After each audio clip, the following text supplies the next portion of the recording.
Now, you guys, I want you to imagine you're laying in your bed, you're relaxing, it's a normal day, but all of a sudden a huge hole opens up right underneath you. So on February 28th of 2013, 37-year-old Jeff Bush, he was laying in his bed, he was at home in Seffner, Florida, when all of a sudden a huge sinkhole opened up right underneath his bed. So Jeff's brother Jeremy, he was also in the home, and he's saying that all of a sudden he heard this loud crash. Jeremy ran into Jeff's room, and that's when he saw the huge hole. So Jeremy is saying that he actually heard Jeff screaming and calling his name and calling for help from the hole. Now, Jeremy did try to get inside of this hole in order to help his brother Jeff, but y'all, he was not successful. So the sheriff ended up coming because other people reported hearing this loud crash as well. And when the sheriff came, they had to pull Jeremy out of the hole because he was desperately trying to help his brother Jeff. So rescue teams come and they drop down a microphone to see if they could hear anything from Jeff.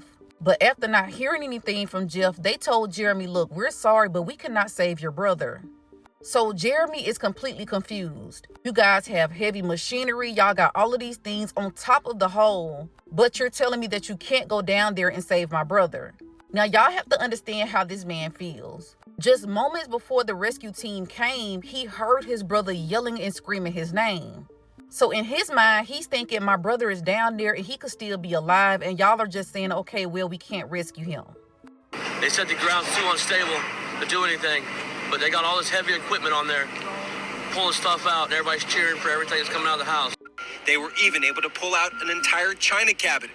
The most heartbreaking moment of the day, the sight of a grieving father sitting alone in front of the home, sobbing.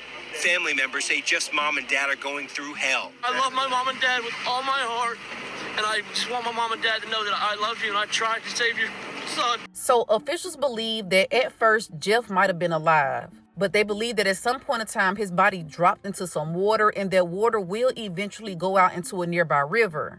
But you guys, that never happened, and Jeff's body has never been recovered. Now, there were a total of 3 homes that had to get demolished because of this sinkhole. And y'all, since that sinkhole actually happened in 2013, the sinkhole reopened twice. Once in 2015 and then another time in 2023. Now, they don't know why this sinkhole keeps opening up. But every time this sinkhole opens up, this family is more distraught.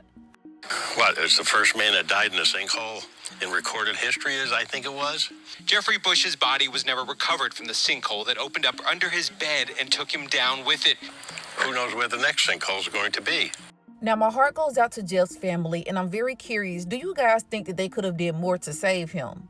Now, they were seen bringing out dressers, they was bringing out other things that they saved inside of the home, but they insisted that ground was not stable enough to try to rescue Jeff. But Jeff's brother strongly feels otherwise, maybe because he actually heard his brother's cries. Now, as always, comment below. Let me know your thoughts on this situation.